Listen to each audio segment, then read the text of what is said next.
দ্বিতীয় আরেকদিন সমস্ত মাখলুকা কেঁদেছিল যখন পয়গম্বর ইউসুফকে কূপে মধ্যে নিক্ষেপ করা হচ্ছে। বালতিটা যখন অর্ধেক ফেলানোর পর বালতির রশি কেটে দেয়া হচ্ছে, বালতিটা যদি এই অবস্থায় পানির মধ্যে পড়ে যায়, ছোট ইউসুফ তো সাঁতার কাটতে জানে না।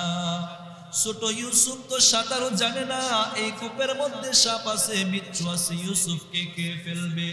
সবাই আবার কান্না করছে, ফেরেশতারাও আল্লাহর দরবারে ফরিয়াদ করছে। আল্লাহ জিবরিলকে বললেন, জিবরিল যাও, ইউসুফের বালতিটা পানিতে পড়ার আগে তুমি এটাকে ধরে পাথরের উপর বসাইয়া দাও। 114টা 114 সূরা, এর মধ্যে এই সূরাটা হলো 12তম সূরা। সূরাটা হলো 12তম সূরা। এই সূরা ইউসুফ আয়াত সংখ্যা হলো 111টা। আয়াত সংখ্যা 111। এই এটাই একমাত্র এমন সূরা যেই সূরার মাঝে আল্লাহ তাআলা শুধু একজন নবীর কথাই আনছেন। একমাত্র শুধু একজন নবীর কথাই আনছেন, আর কোনো কারো কথা আনেন না। 111টা আয়াতের মধ্য থেকে 3 থেকে নিয়ে 101 নম্বর আয়াত পর্যন্ত 99টা আয়াতের মাঝে শুধুমাত্র ইউসুফ আলাইহিস সালামের কথা, ইউসুফ আলাইহিস সালামের ঘটনাই বলছে। আগে পরে কথাগুলো আল্লাহ তাআলার বরত্বের কথা, সূরা শুরু করার কথা বলেছে। কোরআনে 114টা সূরার মধ্যে 29টা সূরা, যেই সূরাগুলো আল্লাহ তাআলা এই আলিফ লাম মিম বা এই সূরা ইউসুফ যেইভাবে শুরু হয়েছে এইভাবে শুরু করেছে। হরফে মুকাত্তাআত যেগুলো বলা হয়, 5টা সূরাতে আল্লাহ তাআলা আলিফ লাম মিম এর আলিফ লাম র এনেছেন। এই যে সূরা ইউসুফ, এখানে ইউসুফ আলাইহিস সালাতু ওয়াস সালামের কথা যাবে, নাম থেকেই তো বোঝা যায়, তাই না, যে এখানে ইউসুফ আলাইহিস সালাম, মানে ভিতরে ইউসুফ আলাইহিস সালাতু ওয়াস সালাম একজন পয়গম্বর, তার কথা এসেছে, তার জীবনী এসেছে, এই থেকে সূরার নাম ইউসুফ। ইউসুফ আলাইহিস সালামের কথাটা শুধুমাত্র এখানেই আছে। আর 2টা জায়গা আছে কোরআনে, যেই জায়গাগুলোতে শুধুমাত্র ইউসুফ আলাইহিস সালামের নামটা এসেছে। 2টা জায়গা, একটা হলো সূরা আনআমের 84তম আয়াত, আর একটা হলো সূরা মুমিনের 34তম আয়াত। এ হলো শুরুর কিছু কথা। তারপরে আমরা যদি আলোচনায় শুনি, আয়াতের মধ্যে প্রবেশ করি, ইনশাআল্লাহ ইউসুফ আলাইহিস সালামের জীবনী শুনতে পারব। আল্লাহ তাআলা শুরুতেই বলেন, সূরা ইউসুফের প্রথম আয়াতে আল্লাহ বলেন, আউযু বিল্লাহি মিনাশ শাইতানির রাজীম, বিসমিল্লাহির রহমানির রহিম, আলিফ লাম রা, তিলকা আয়াতুল কিতাবিল মুবিন।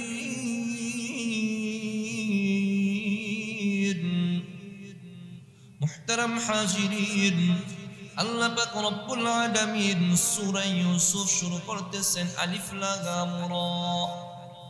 আল্লাহ বলেন আলিফ লাম রা, 3টা অক্ষর মাত্র। এই 3টা অক্ষর দিয়ে কোন শব্দ গঠিত হয়েছে, এর অর্থ কি দুনিয়ার কোনো মানুষ জানে না। মুফাসসিরিনে কেরামগণ লিখেন, আল্লাহু আ'লামু বিমুরাদিহি বিযালিক, এই শব্দগুলো দ্বারা আল্লাহ তাআলার কি উদ্দেশ্য একমাত্র আল্লাহই ভালো জানেন। আল্লাহ ছাড়া অন্য কেউই জানেন না, একমাত্র আল্লাহই জানেন। আল্লাহ বলেন এই উদ্দেশ্য বড় রহস্য আল্লাহ নিজের কাছেই রেখেছেন। তারপরে আল্লাহ বলেন, তিলকা আয়াতুল কিতাবিল মুবিন, তিলকা আয়াতুল কিতাব, এগুলো হলো সুস্পষ্ট কিতাবের আয়াত। নবী গো, আপনি যেগুলো তেলাওয়াত করতেছেন, ইতিপূর্বে যে সূরা নবীর উপর অবতীর্ণ হয়েছে, সূরা হুদ, সূরা ইউসুফের আগের সূরাগুলো হুদ।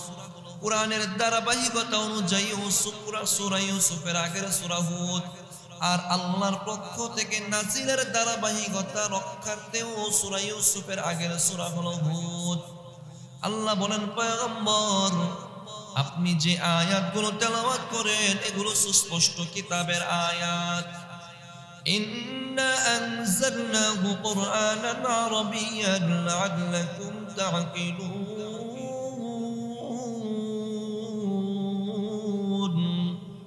আমি আপনার কাছে ঘটনা বর্ণনা করেছি আহসানাল কসাস সুন্দর ঘটনা বর্ণনা করেছি বিমা আওহাইনা ইলাইকা হাদাল কুরআন এই কুরআনে আপনার কাছে যা অবতীর্ণ হয়েছে যা অবতীর্ণ হচ্ছে এ থেকে আমি আপনার কাছে সুন্দর ঘটনা বর্ণনা করেছি ওয়া ইন কুনতা মিন ক্বাবলিহি লামিনাল গাফিলিন অথচ আপনি পূর্বে ছিলেন অনবগতদের অন্তর্ভুক্ত وَإِن كُنتَ مِن قَبْلِهِ لَمِنَ الْغَافِلِينَ অথচ আপনি ছিলেন ইতিপূর্বে অনবগতদের অন্তর্ভুক্ত ব্যাপারটা হলো এমন এই যে সূরা ইউসুফ আল্লাহ নাজিল করতেছেন কোন একটা কারণ ছাড়া নাজিল করেন নাই কারণ ছাড়া কিছু হয় কোন একটা কারণ ছাড়া আল্লাহ নাজিল করেন নাই কারণটা কি ছিল মক্কার মধ্যে 40 বছর বয়সে পয়গম্বর সাল্লাল্লাহু আলাইহি ওয়াসাল্লাম নবুয়তি পাইলেন নবুয়তি পাওয়ার পর মানুষকে একে একে দাওয়াত দিচ্ছেন নবুয়তের সর্বশেষ মক্কায় যে সর্বশেষ 13তম বছরে নবীজি সাল্লাল্লাহু আলাইহি ওয়াসাল্লাম অনেক মানুষকে দাওয়াত দিলেন কিন্তু মানুষগুলো নবীকে পাগল বলে গালি দিয়েছে ঠিক না নবীকে জাদুকর বলে গালি দিয়েছে এই কোরআন মিথ্যা এটা বলেছে মুহাম্মদ তুমি নিজের থেকে এই কোরআন বানিয়ে বলো তুমি এই কোরআন বানিয়ে বলো আল্লাহ চ্যালেঞ্জ দিয়েছেন পয়গম্বর আপনি বলে দেন যদি এই কোরআন আপনি নিজের পক্ষ থেকে বানিয়ে বলে থাকেন আমি একটা আয়াত বললাম ইন্না আতাইনাকাল কাউসার আপনি কাফের মুশরিকদেরকে বলে দেন এই কোরআন যদি আপনার বানানো কোরআন হয় মানুষের তৈরি কোরআন হয়ে থাকে ইন্না আতাইনাকাল কাউসার একটা আয়াত আমি নাজিল করে দিলাম পারলে মক্কার সমস্ত বিজ্ঞান মক্কার সমস্ত মুশরিকেরা শিক্ষিত মানুষেরা জড়ো হয়ে পারলে দ্বিতীয় আয়াতটা বলুক আল্লাহ জানিয়ে দিলেন ইন্না আতাইনাকাল কাউসার একটা আয়াত বললাম পারলে দ্বিতীয়টা বলুক সকল জ্ঞানী ব্যক্তিরা একত্রিত হয়েছে পণ্ডিত কবিরা একত্রিত হয়েছে পারতেছে না তারপরে কি আয়াতটা হবে কিভাবে মিলবে পংক্তি মিলতে হবে শেষের শব্দ মিলতে হবে অর্থ মিলতে হবে কিচ্ছু পারতেছে না সর্বশেষ তারা সিলিন্ডার করলো মাথা নত করে দিয়ে বলল মুহাম্মদ তুমি তো বললা ইন্না আতাইনাকাল কাউসার দ্বিতীয় আয়াতটা আর মিলাতে পারলাম না আমরা স্বীকারোক্তি দিয়ে যাচ্ছি লাইসা হাদা কালামুল বাশার মানে হলো এটা কোনো মানুষের তৈরি কালাম না এটা কোনো মানুষের তৈরি কালাম না স্বীকারোক্তি দিয়েছেন মক্কার কাফেররা সাথে সাথে এটাও জানতো নবী কোনো শিক্ষিত মানুষ ছিলেন না অক্ষর জ্ঞান মানুষের কাছ থেকে শিখেন নাই স্বয়ং আল্লাহর কাছ থেকে শিখেছেন যা কিছু নবীর কাছে ওহী এসেছে যা কিছু শিখেন যা কিছু বলেন সব আল্লাহর পক্ষ থেকে কোনো কিছু এই দুনিয়ার মানুষ থেকে তিনি শিক্ষা গ্রহণ করেননি ঠিক এমনি ভাবে মক্কার কাফেরদের মতো নবুয়তের হিজরতের আগের বছর মদিনা থেকে কয়েকদল ইহুদি মক্কায় আসলো ইহুদি এসে বলতেছে মুহাম্মদ তাওরাত এবং জাবুরের মাঝে হিব্রু ভাষায় কোন ভাষায় হিব্রু একটা ভাষা জানেন হিব্রু ভাষায় তাওরাত এবং জাবুরের মাঝে একজন নবীর আলোচনা আছে যেই নবীর সন্তানকে কেনান থেকে মিশরে চলে যেতে হয়েছিল যেই নবীর সন্তান তার পিতা থেকে দূরে হয়ে যাওয়ার কারণে ওই নবী কাঁদতে কাঁদতে তার চক্ষু অন্ধ হয়ে গিয়েছিলেন মুহাম্মদ ওই নবীকে তুমি জানোনি নবী হলেন, আমাদের নবী হলেন আরবি ভাষার, তারপরেও তিনি প্রাতিষ্ঠানিক কোনো জ্ঞান শিক্ষা অর্জন করেন নাই। তাওরাত জাবুর আরো হলো হিব্রু ভাষায়, ওটা জানার প্রশ্নই আসে না।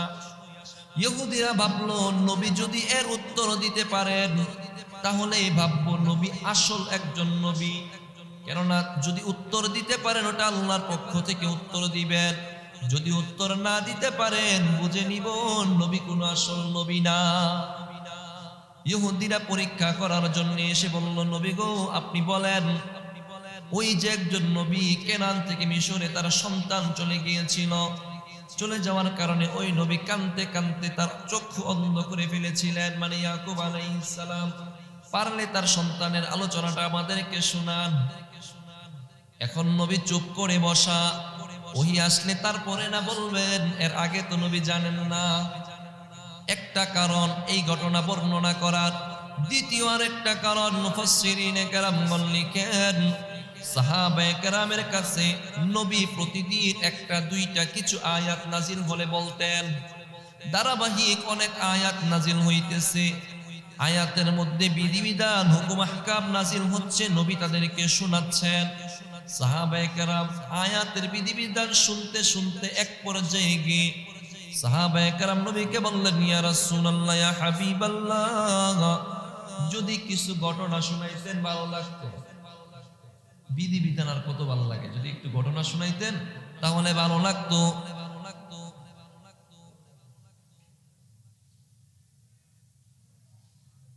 কারণ নবীজি সাল্লাল্লাহু আলাইহি ওয়াসাল্লাম ওই সাহাবায়ে কেরামের মন রক্ষার্থে তাদের আবেদনের প্রেক্ষিতে আল্লাহর কাছ থেকে এই সূরার নাজিল হলো সূরা ইউসুফ। আল্লাহ বলেন, নাহনু নাকুসসু আলাইকা আহসানাল কাসাসি বিমা আওহাইনা ইলাইকা হাদাল কুরআন ওয়া ইন কুনতা মিন ক্বাবলিহি লামিনাল গাফিলিন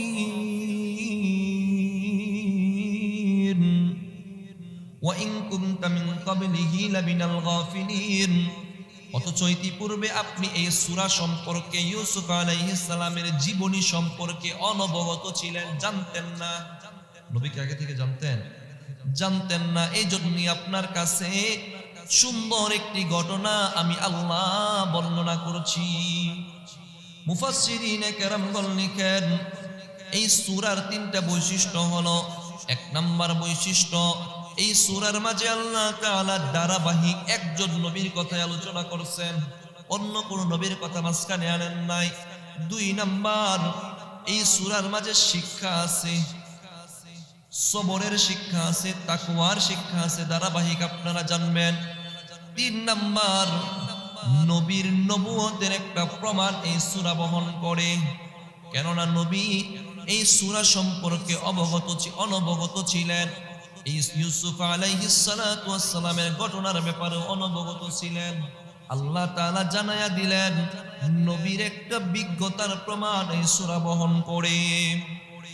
এই সূরা বহন করছে। কথা শেষ, কথা শেষ, এবার আলোচনা শুরু হবে। শুরু দুই তিনটা কথা বলে শুরু করা হলো, বুঝাইলো যে আমি আপনার কাছে ঘটনাটা বর্ণনা করছি। তারপর আল্লাহ বলেন, ইয ক্বালা ইউসুফ লিআবিহি ইয়া আবাতি ইন্নী রাআইতু আহাদা আশারা কাওকাবান والشمس والقمر رأيتهم لي ساجدين।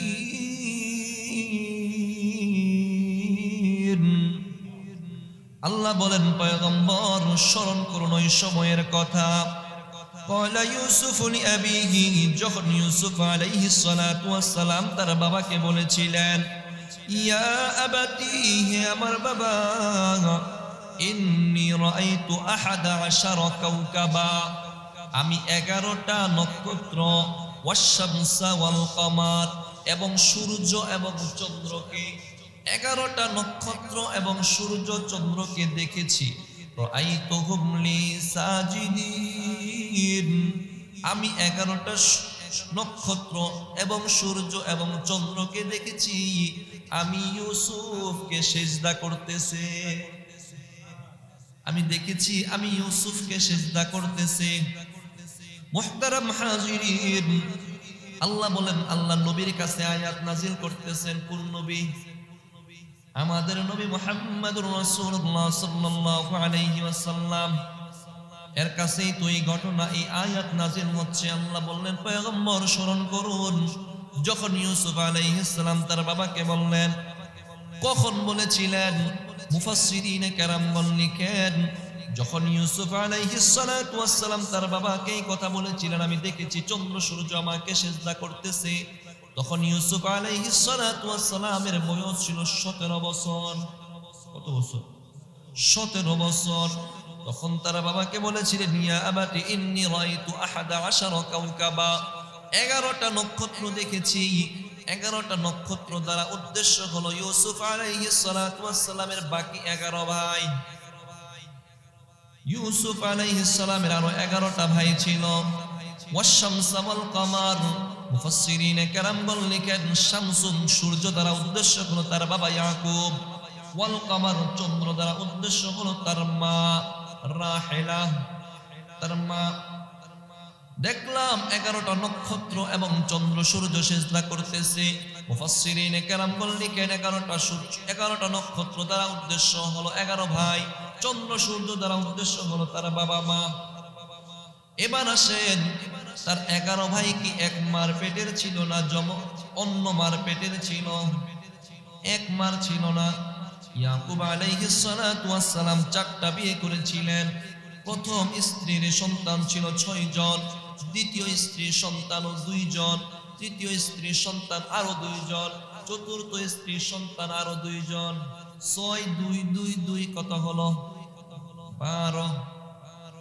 মোট হলো 12, মোট 12 জন। প্রথম ইয়াকুব আলাইহিস সালাতু ওয়াস সালামের প্রথম স্ত্রীর নাম হলো লাইলা। লাইলা, এই লাইলার ঘর থেকে ইয়াকুব আলাইহিস সালামের 6 জন সন্তান ছিল। প্রথম জনের নাম রাউবান, দ্বিতীয় জনের নাম শামউন, তৃতীয় জনের নাম লাভি, চতুর্থ জনের নাম ইয়াহুদা, পঞ্চম জনের নাম উশকার, ষষ্ঠ জনের নাম জাবলুন। এই 6 জন হলো প্রথম ঘরের সন্তান। এবার দ্বিতীয় স্ত্রীর ঘরে সন্তান, দ্বিতীয় স্ত্রীর নাম হলো বাহলা। দ্বিতীয় স্ত্রীর ঘর থেকে 2 জন সন্তান, একজনের নাম হলো দান, দ্বিতীয় জনের নাম হলো নাফবানি। 2 জন সন্তান দ্বিতীয় স্ত্রীর ঘর থেকে। তৃতীয় স্ত্রীর নাম হলো জুলফা, তৃতীয় স্ত্রীর সন্তানও 2 জন। প্রথম জনের নাম হলো জাত, দ্বিতীয় জনের নাম হলো আশির। তৃতীয় স্ত্রী, চতুর্থ স্ত্রীর নাম হলো রাহেলা। চতুর্থ স্ত্রীর ঘরে সন্তান 2 জন, একজনের নাম ইউসুফ, দ্বিতীয় জনের নাম বিনিয়ামিন। দ্বিতীয় জনের নাম বিনিয়ামিন। তাহলে বোঝা গেল ইউসুফ আলাইহিস সালামের আপন মার নাম হলো রাহেলা, বাকি যারা ছিল তারা আপন মা না, আপন মা না। মুফাসসিরিনে কেরামগণ লিখেন ইউসুফ আলাইহিস সালামের আপন ভাই বিনিয়ামিন। বিনিয়ামিন যখন দুনিয়াতে ভূমিষ্ঠ হয়, ভূমিষ্ঠ হওয়ার কয়েকদিন পরেই তার আপন মা রাহেলা ইন্তেকাল করেন।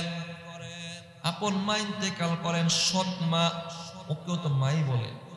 আবার মুফাসসিরিনে কেরামগণ লিখেন ইউসুফ আলাইহিস সালামের আপন মা ইন্তেকালের পর মার বোন খালাকে ইয়াকুব আলাইহিস সালাম বিয়ে করেছিলেন, খালাও তো মাই হন। এজন্য আল্লাহ তাআলা বলেছেন ওয়াল কামার, মানে তার মা। তার মা সিজদা করতে ইউসুফ আলাইহিস সালাতু ওয়াস সালাম দেখেছেন।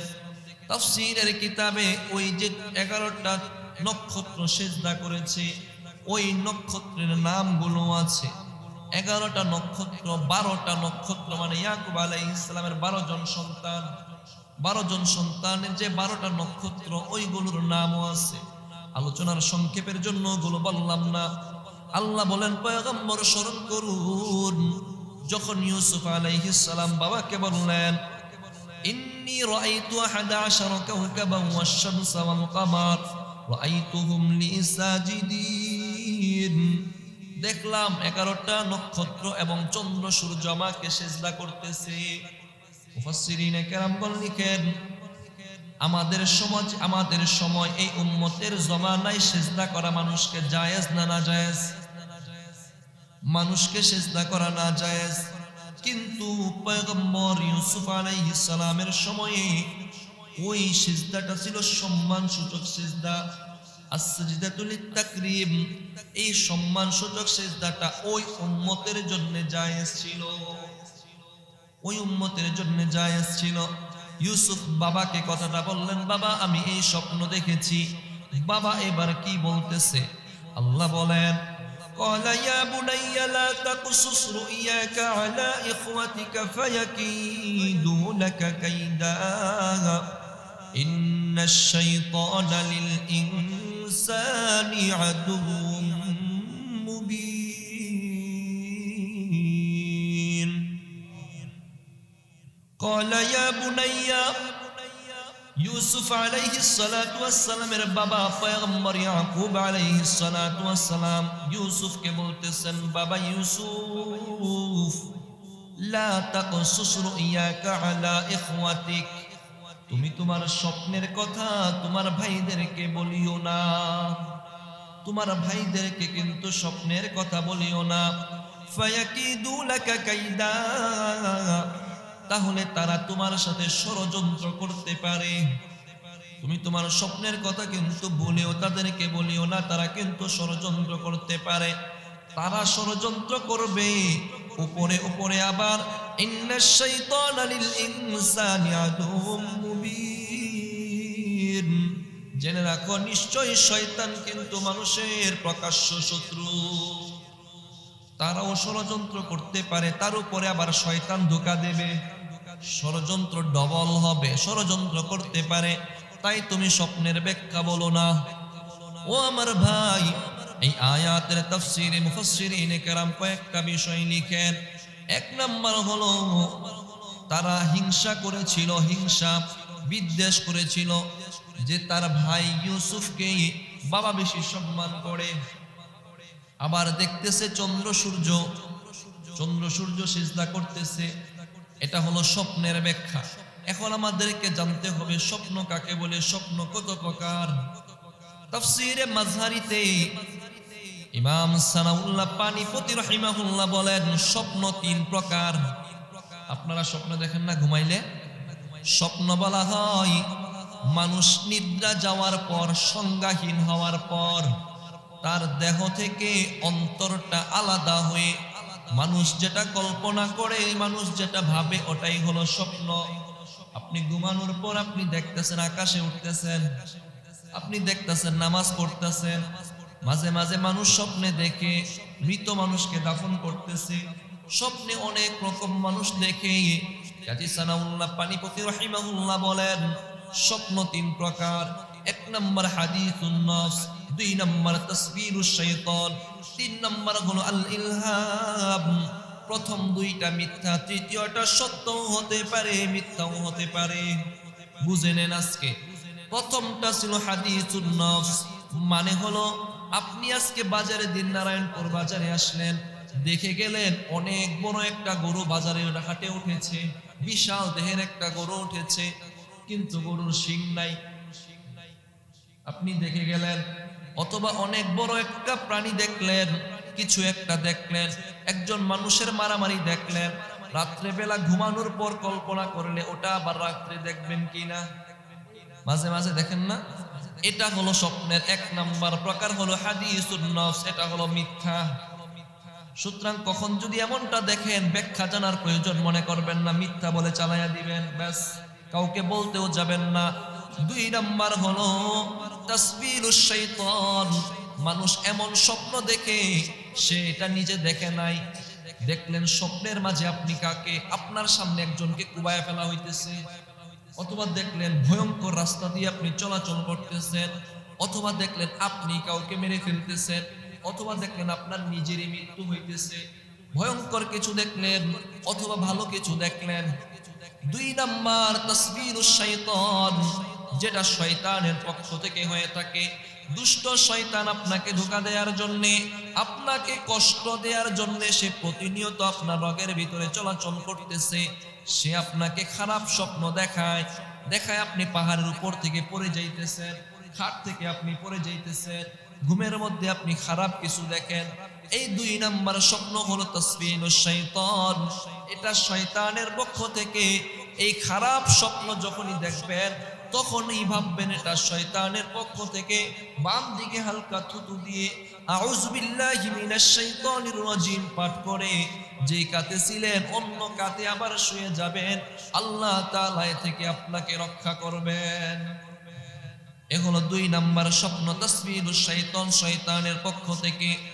স্বপ্নর 3 নাম্বার প্রকার হলো আল ইলহাম, যেটা আল্লাহর পক্ষ থেকে।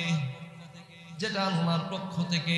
অনেক নেককার বান্দা বান্দি আছে যারা আমল করতে করতে এমন পর্যায়ে চলে গিয়েছে, আমলের দোয়ার এত উন্নত এত উঁচু হয়ে গিয়েছে, সে স্বপ্নে নবীজিকে দেখে, সে স্বপ্নে মদিনা দেখে, সে স্বপ্নে কাবা দেখে, দেখে কিনা মানুষ দেখে, স্বপ্নে এগুলোও দেখে। সে যখন এগুলো দেখে, স্বপ্নে দেখে আমল করতেছে, দোয়া পড়তেছে, এগুলো আল্লাহর পক্ষ থেকে। এগুলো যখন দেখবেন আল্লাহর শুকরিয়া জ্ঞাপন করবেন, মানুষের কাছে ব্যাখ্যা জানতে চাইবেন না, সহজে কারো কাছে ব্যাখ্যা জানবেন না।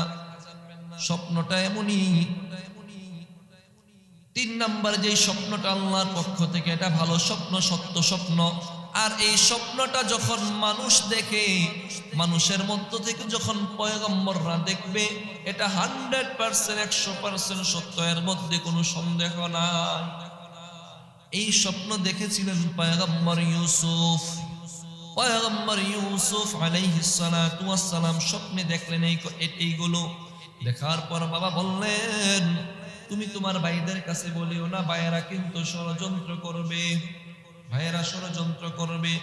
তার উপরে ইন্নাশ শাইতানা লিল ইনসানি আদুউম মুবিন, তার উপরে আবার শয়তান মানুষের প্রকাশ্য শত্রু। শয়তান আমাদের বন্ধু না শত্রু? যারা বলেন নাই তাদের মনে বন্ধু নাকি? শয়তান আমাদের বন্ধু না শত্রু?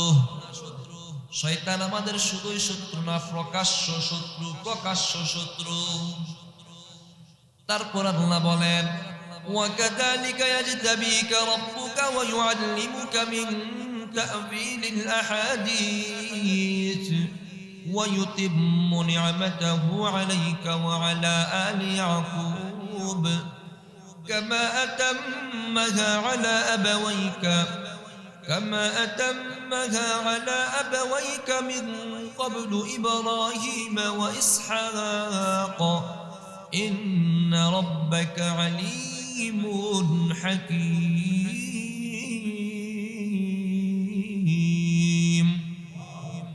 আল্লাহ বলেন, ওয়াকাযালিকা ইয়াজতাবিকা রাব্বুক। এই আয়াতের মাঝে আল্লাহ তাআলা পয়গম্বর ইউসুফ আলাইহিস সালামের 3টা শ্রেষ্ঠত্ব তুলে ধরেছেন। 3টা শ্রেষ্ঠত্ব। কারণ এতক্ষণে ইউসুফ আলাইহিস সালাম তার স্বপ্নের কথা ভাইদেরকে বলে দিয়েছেন। ছোট ভাই তো, বড় ভাইদের মাঝে বড় ভাই যেটা বোঝায়, তাফসীরের বর্ণনায় আছে বড়রা খুঁটায় খুঁটায় কথাটা নিয়েছে। অপর বর্ণনায় আছে ইউসুফ যখন বাবার কাছে বলতেছে, বাবা আমি স্বপ্নে এগুলো দেখেছি, 11 ভাই মাঠে কাজ করতেছে, ভাইয়ের বউ বাবি বাড়িতে আছে না নাই? বাবিরা বাড়িতে আছে। এক ভাইয়ের বউ এটা দরজার ফাঁকা দিয়ে শুনলো ইউসুফ কি বলে কানে কানে। আবার বলার পর বাবা আবার কানে কানে নিষেধ করতেছে। মানুষ যে জিনিস গোপনে বলে ওই জিনিসের প্রতি মানুষের আগ্রহ আরো বেশি থাকে। কি বললো এটা জানা দরকার। ভাবিরা এবার দেবর রে কোথায়, ইউসুফ কি বলছো বলো বলো বলো। এবার ইউসুফ ভাবিকে বলছে। ভাবি এবার বলার পর নিজের কাছে রাখছে না, রাতের বেলা আবার স্বামীকেও বলে দিছে। স্বামীরা যখন রাতের বেলা ঘরে ফিরেছে, ভাইদের কাছেও কথা জানাইয়া দিয়েছে। এই ভাইয়েরা এবার জেনে গেছে কি হবে একটু পর। কিন্তু একটা আয়াত আল্লাহ মাঝখানে ঢুকাইয়া দিছেন। কারণ হলো ভাইয়েরা জানার পরে এবার ষড়যন্ত্র করবে। ষড়যন্ত্র জানার আগে নবীকে কিছু সান্ত্বনা দেয়া দরকার, সান্ত্বনা দেয়া দরকার। কারণ একটু পরে ষড়যন্ত্র হবে। ষড়যন্ত্র আগে আল্লাহ সান্ত্বনা দিচ্ছেন পয়গম্বর, ওয়াকাযালিকা ইয়াজতাবিকা রাব্বুকা ওয়া ইউআল্লিমুকা মিন তা'ওয়িলিল আহাদিস। ইউসুফ আলাইহিস সালামের বাবা তাকে বললেন, ইয়াজতাবিকা রাব্বুক, তোমার প্রভু আল্লাহ তোমাকে মনোনীত করেছেন, আল্লাহ তোমাকে মনোনীত করেছেন তার নিয়ামতের জন্য, অর্থাৎ ইউসুফ কিছুদিন পরে নবী হবেন। এক নাম্বার সুসংবাদ দিয়েছেন। কিছু সুসংবাদ পাইলে কষ্ট কিছুটা লাঘব হয়, কম লাগে। এক নাম্বার, আল্লাহ তোমাকে নিয়ামতের জন্য, নবুয়তের জন্য মনোনীত করেছেন। ওয়া ইউআল্লিমুকা মিন তাওয়িলিল আহাদিস। দুই নাম্বার হলো আল্লাহ তাআলা তোমাকে স্বপ্নের ব্যাখ্যা শিক্ষা দিবেন। মানুষ যে স্বপ্ন দেখে স্বপ্নের ব্যাখ্যা শিক্ষা দিবেন। ঠিকই দেখা যায় ইউসুফ যখন জুলাইখার কারাগারে বন্দী, ওই কারাগারে আরো দুইজন বন্দী ছিল। ওই দুইজন বন্দী দুইটা স্বপ্ন দেখেছিল, দেখে পয়গম্বর ইউসুফের কাছে বর্ণনা করেছিল। করার পর ইউসুফ আলাইহিস সালাতু ওয়াস সালাম ওই দুইজনের স্বপ্নের সুন্দর ব্যাখ্যা দিয়েছিলেন কিনা? ওই দুইজনের সুন্দর ব্যাখ্যা দিয়েছিলেন। এই ব্যাখ্যা আল্লাহ পয়গম্বর ইউসুফকে শিক্ষা দিয়েছেন, দিবেন। এটাই হলো দুই নাম্বার আপনার শ্রেষ্ঠত্ব। তিন নাম্বার, ইউসুফ তোমার শ্রেষ্ঠত্ব হলো وَيُتِمُّ نِعْمَتَهُ عَلَيْكَ وَعَلَى آلِ يَعْقُوبَ كَمَا أَتَمَّهَا عَلَى أَبَوَيْكَ مِنْ قَبْلُ إِبْرَاهِيمَ وَإِسْحَاقَ। ইউসুফ, আল্লাহ তাআলা তোমার উপর আল্লাহর নিয়ামত পরিপূর্ণ করে দিবেন, যেমনি ভাবে তোমার পিতৃপুরুষ মানে তোমার বাবা আমি ইয়াকুবের বাবা ইসহাক, তিনিও নবী। ইসহাকের বাবা ইব্রাহিম, তিনিও কিন্তু নবী। আল্লাহ তাআলা ইব্রাহিম আলাইহিস সালাতু ওয়াস সালামের দুইটা নসল দুনিয়াতে জারি করেছেন। ইব্রাহিম আলাইহিস সালামের দুই সন্তান, একজন হলো ইসহাক, একজন হলেন ইসমাঈল। আমরা তো শুধু ইসমাঈল জানি, তাই না? জবাই করছেন। আরেকজন নবী আছেন ইসহাক, ইব্রাহিম আলাইহিস সালামের সন্তান। ওই যে ইসমাঈল আলাইহিস সালাতু ওয়াস সালাম, এই ইসমাঈল আলাইহিস সালাতু ওয়াস সালাম থেকে আমাদের নবী মুহাম্মদুর রাসূলুল্লাহ সাল্লাল্লাহু আলাইহি সাল্লামের জন্ম। মুহাম্মদ বিন আব্দুল্লাহ বিন আব্দুল মুত্তালিব বিন হাশিম বিন আব্দুল মানাফ বিন কুসাই বিন কিলাব বিন মুররা বিন কাআব বিন ওয়াই বিন গালিব বিন ফাহর বিন মালিক বিন নজর বিন কেনানা বিন মুদরিকা বিন খুজর বিন মুজার বিন মাআদ বিন আদনান। আদনানের পূর্বপুরুষ হলেন ইসহাক, এই ইসহাকের বাবা হলেন ইব্রাহিম। একটা বংশ মুহাম্মদ পর্যন্ত। আর একটা বংশ হলো ইব্রাহিম আলাইহিস সালামের ছেলে ইসহাক, ইসহাকের ছেলে হলো ইয়াকুব, ইয়াকুবের ছেলে হলো আজকের ইউসুফ আলাইহিস সালাম। এটাই আল্লাহ তাআলা এই নবুয়তের ধারাবাহিকতা নিয়ামত পূর্ণ করবেন। তিনটা সুসংবাদ দিয়ে দিলেন। তারপরে তিনি বলেন, ইন্না রাব্বাকা আলিমুন হাকীম, নিশ্চয় তোমার প্রভু সবকিছু জানেন এবং তিনি প্রজ্ঞাময়। তিনটা সান্ত্বনা দিলেন। এবার চলো সামনে যাও। আল্লাহ বলেন, লাকাদ কানা ফি ইউসুফ ওয়া ইখওয়াতিহি আয়াতুল লিসাইলিন।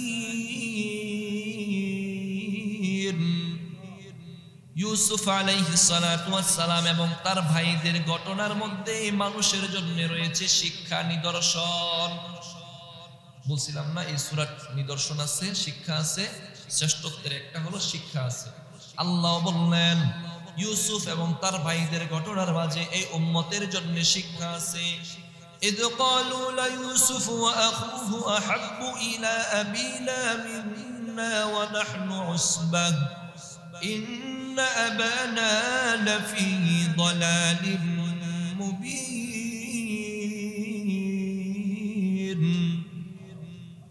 إذ قالوا ليوسف وأخوه أحب إلى أبينا। স্মরণ করুন ওই সময়ের কথা। এতক্ষণ ইউসুফ আলাইহিস সালাম কথা বলে দিয়েছেন, ভাইয়েরা জেনে গিয়েছে। এবার ভাইয়েরা বলতেছে, ওয়া আখুহু আহাব্বু ইলা আবিনা মিন্না। ভাইয়েরা এবার কথা বলতেছে, আমরা 12 জন ভাই, 12 জনের মধ্যে ইউসুফের চেয়ে আমরা দেহর দিক থেকে, শক্তির দিক থেকে, কাজে কর্মের দিক থেকে আগায় আছি। তারপরেও আমার বাবা শুধু ইউসুফকে মুহাব্বত করে।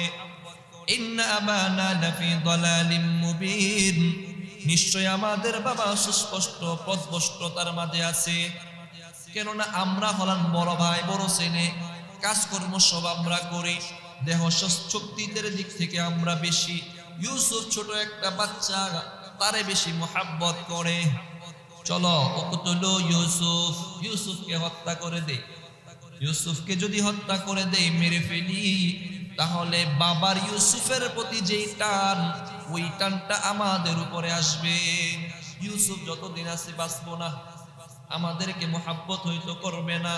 চলো ভাইয়েরা মিলে পরামর্শ করতেছে, উকতুলু ইউসুফ আবিতরাহুহু আরদান ইয়াখলু লাকুম ওয়াজহু আবিকুম ওয়া তাকুনু মিন বা'দিহি কওমান সালিহিন।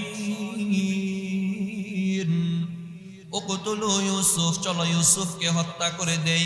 আবিতরাহুহু আরদান ইয়াখলু লাকুম, অথবা এমন কোন জমিনে নিয়ে ফেলে আসি, ইয়াতরাহু লাকুম, যেটা শূন্য ছাড়া মরুভূমি, যেখানে সে পড়ে মারা যাবে।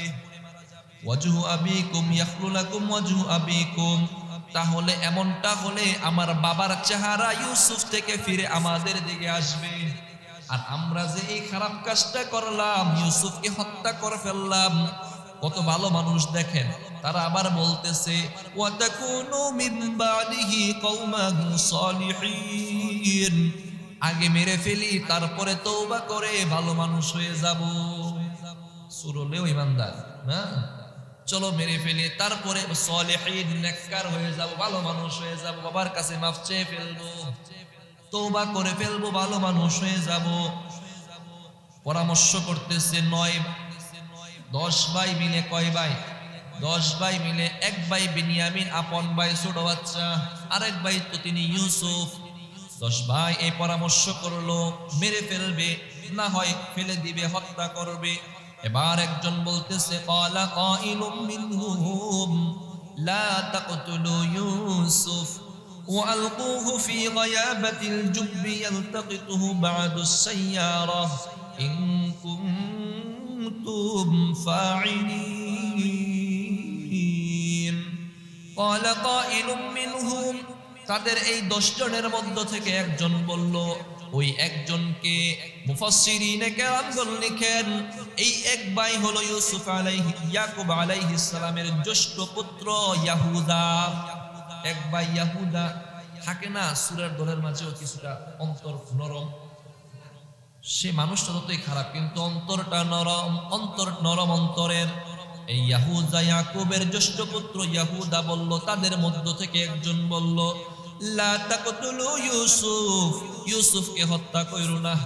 ভাই তো মায়া তো লাগে একটু না, নিজের চোখের সামনে আপনি আপনার ভাইকে পরামর্শ করে মেরে ফেলবেন, রাগের মাথায় মেরে ফেললে এক কথা, মেরে ফেলছে বুঝে নেই, পরামর্শ করে মেরে ফেলতেছেন। ভাই ভাই মেরো না, ওয়ালকুহু ফি গায়াবাতিল জুব, কিন্তু হিংসা আছে না? নাই, হিংসা আছে। সে থাকলে তো আমাদের মায়া কম, দয়া কম, মায়া কম পাইতেছি।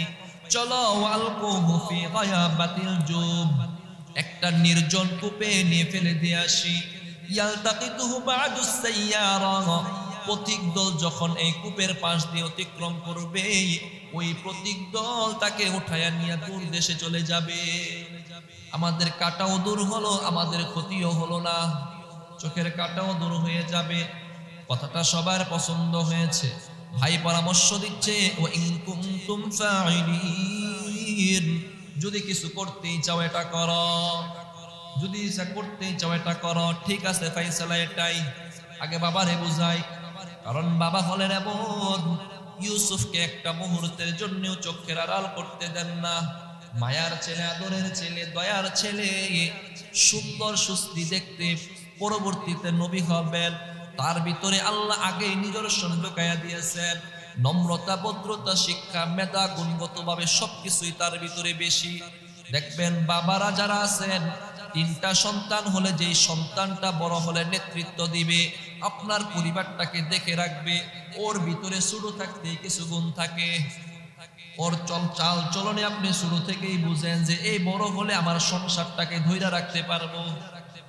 ইউসুফ আলাইহিস সালাম বুঝলেন আমি একজন নবী, আর নবী তো আরো আগে বুঝবেন। 12 জন সন্তানের মাঝে একজনই শুধু ভবিষ্যতে নবী হয়েছেন, বাকিরা নবী হন নাই। সুতরাং অন্যদের থেকে ইউসুফ আলাইহিস সালামের বৈশিষ্ট্য আলাদা হওয়াটাই স্বাভাবিক। যখন তারাও এটা বুঝতো, ইউসুফ আলাইহিস সালামকে বাবা ইয়াকুব এক মুহূর্তের জন্য চোখের আড়াল করেন না। এখন মারতে হলে অথবা কোনো কূপে নিয়ে ফেলে আসতে হলে তাকে তো বাবার চোখ থেকে আলাদা করতে হবে, বাবার কাছ থেকে দূরে নিয়ে যেতে হবে। এবার তারা বলতেছে, قالوا يا أبانا ما لك لا تأمنا على يوسف وإنا له لناصحون। বাবা গো, আপনি ইউসুফকে আমাদের সাথে দেন। ইউসুফ আমার ভাই, 17 বছর হয়ে গেছে। আমরা প্রতিদিন মাঠে যাই, মাঠে খেলাধুলা করি, কত শস্য শ্যামল সজলা সফলা কত কিছু আনন্দ উপভোগ করি, খেলাধুলা করি, বিকালবেলা মাঠে যেয়ে খেলি। ইউসুফ 17 বছরের একটা যুবক বয়সে উপনীত হচ্ছে, কৈশোর থেকে যৌবনে যাচ্ছে। এই আমার ভাইটা প্রতিদিন মেয়ে মানুষের মতো ঘরের ভিতরে বসে থাকে। ওকে আমাদের সাথে দেন, আমাদের সাথে খেলায় নিব। বাবারে বুঝাইতেছে, আমাদের সাথে দেন, আমরা তাকে নিয়ে খেলবো, আমাদের সাথে সে যাবে, ছাগল পালবে, ছাগলের দলের মাঝে থাকবে, আমরা তাকে খুব নিরাপত্তা দেব, আমাদের সাথেই থাকবে, কিচ্ছু হবে না। তারা বাবাকে বোঝাচ্ছে, বাবা তারপর নারাজ। বাবা কয়, না না, আমি দিব না, আমার ইউসুফকে এক মুহূর্তের জন্য চোখের সামনে থেকে দিব না। মনে আছে না, মারা পোলারে সারা ঘুমায় না, ছোট বাচ্চাও বয়স হয়ে গেছে, এখন মারা সারা ঘুমাইতে পারে না। হুজুর মাদ্রাসায় ছেলে ভর্তি করাইতে আসছে, মাদ্রাসায় দিয়ে যান, আবাসিক থাকলে একটু পড়ার উন্নতি হবে। হুজুর পোলাই তো মারা সারা ঘুমায় না, মার হাতের খাবার ছাড়া খাবার খায় না। ইউসুফের তো মা নাই, মা আসেনি, মা তো বিনিয়ামিন জন্মের পরই মারা গিয়েছে। বাবাই একমাত্র, মাও বাবাও দুইটার আদর সোহাগ দিয়ে লালন করতেছেন।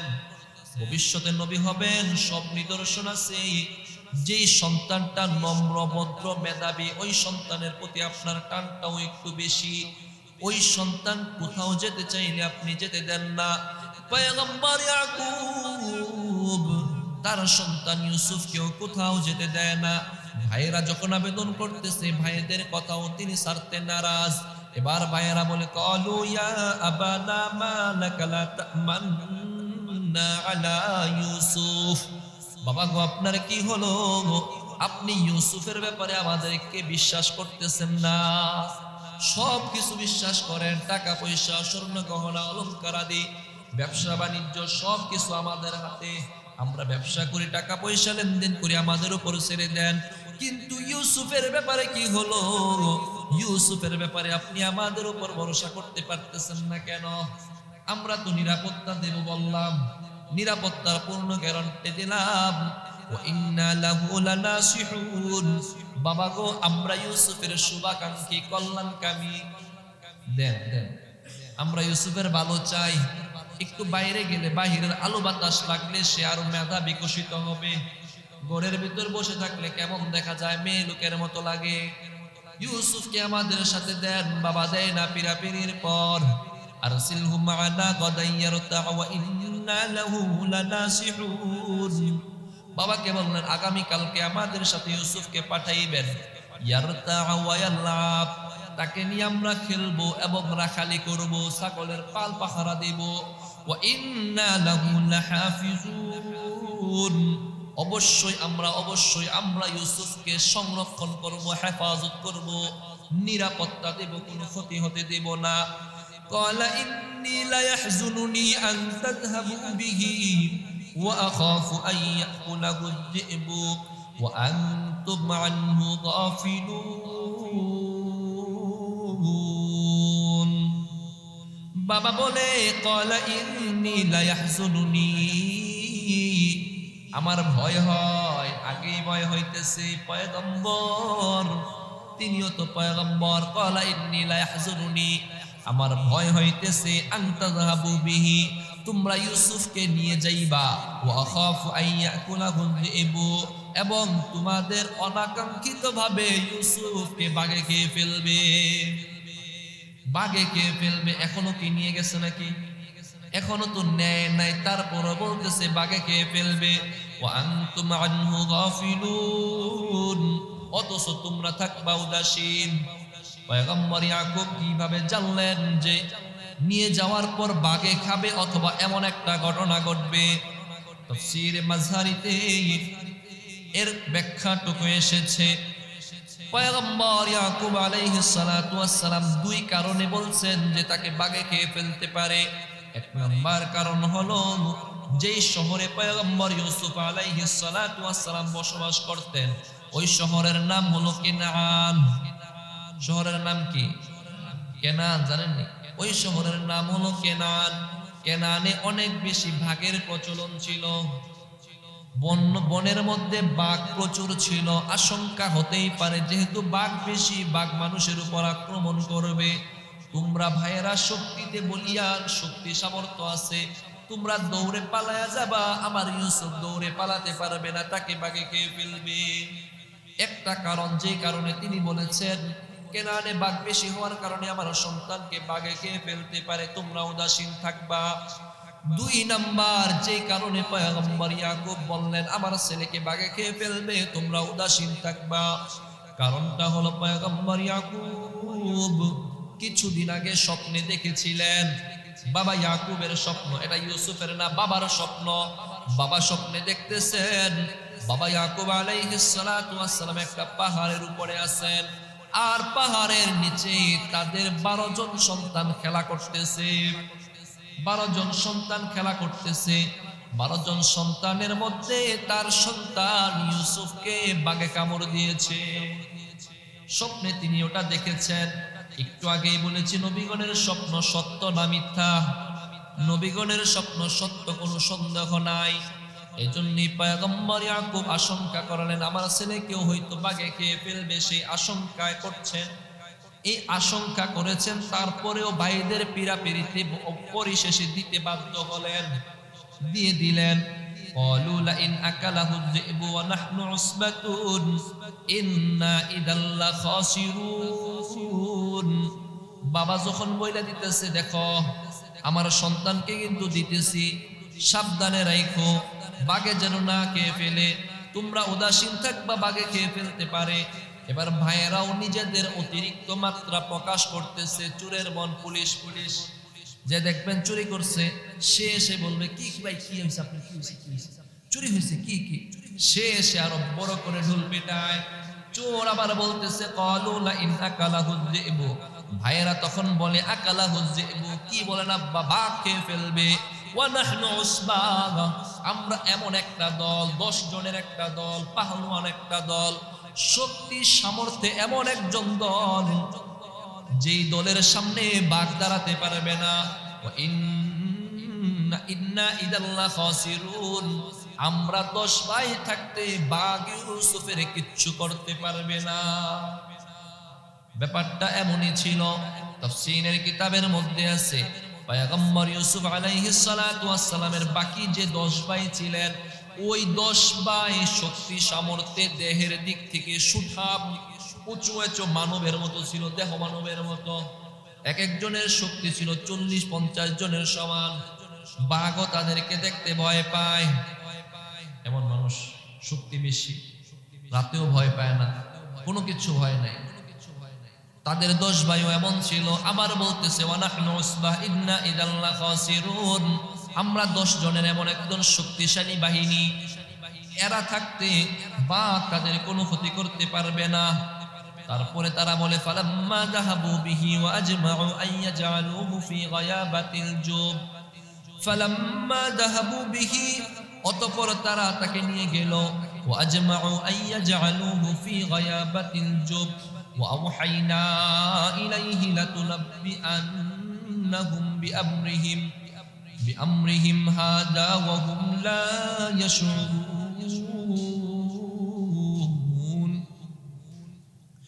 ইতিমধ্যে ভাইয়েরা ইউসুফ আলাইহিস সালাতু ওয়াস সালামকে নিয়ে গিয়েছে। নিয়ে যাওয়ার পর মেরেও ফেলছে, কোপেও ফেলে দিয়েছে। মারে তো নাই, কোপে ফেলে দিয়েছে। কোরআনে এই অংশটা আসে নাই, কোরআনে আসছে তারপরে তারা সিয়া জামা নিয়ে বাড়িতে আসছে। কিন্তু এর মাঝখানে যেই ঘটনাটা ঘটেছে, ওয়ালকুহু ফি গায়াবাতিল জুব ওয়া আজমাউ আন ইয়াজআলুহু ফি গায়াবাতিল জুব, তারা তাকে নিয়ে গিয়ে একত্রিত হলো যে কূপের মধ্যে ফেলে দিবে। কূপের মধ্যে আগের তো পরামর্শ কূপে ফেলবে। আইয়া জালুহু ফি গায়াবাতিল জুব।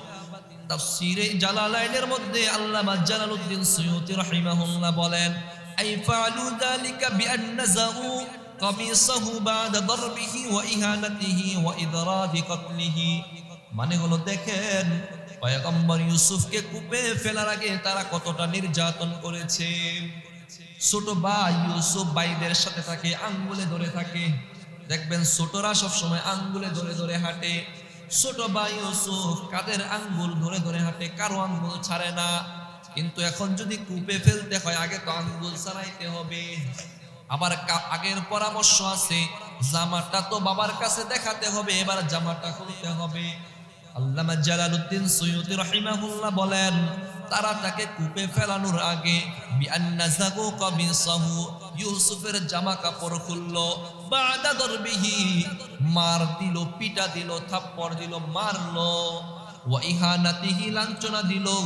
এই মিয়া তোর কারণে আমার বাবা আমাদেরকে কোনো সম্মান করে না, স্নেহ করে না। ওয়া ইদরাদি কতলিহি, এবং মৃত্যুর ভয় দেখালো। তুই যদি আমাদের আঙ্গুল না ছাড়াস তোরে কিন্তু মেরে ফেলবো। আমাদের আঙ্গুল ছাড়, তারপরও ছাড়তে নারাজ।